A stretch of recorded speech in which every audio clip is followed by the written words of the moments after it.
رسول اللہ صلی اللہ علیہ وسلم نے فرمایا 7 قسم کے لوگوں کو اللہ تعالیٰ اپنے عرش کا سایہ عنایت فرمائیں گے جس دن کوئی سایہ نہیں ہوگا۔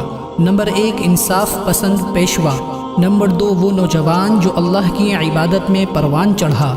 نمبر 3 وہ شخص جس کا دل مسجد سے لگا ہوا ہے جبکہ وہ مسجد سے نکلتا ہے یہاں تک کہ وہ مسجد کی طرف لوٹ آتا ہے۔ نمبر 4 وہ 2 شخص جو اللہ کے لیے ایک دوسرے سے محبت کرتے ہیں، وہ دونوں اللہ ہی کے لیے اکٹھے ہوتے ہیں اور جدا ہوتے ہیں۔ نمبر 5 وہ شخص جس نے اللہ کو تنہائی میں یاد کیا پس اس کی دونوں آنکھیں بہہ پڑیں۔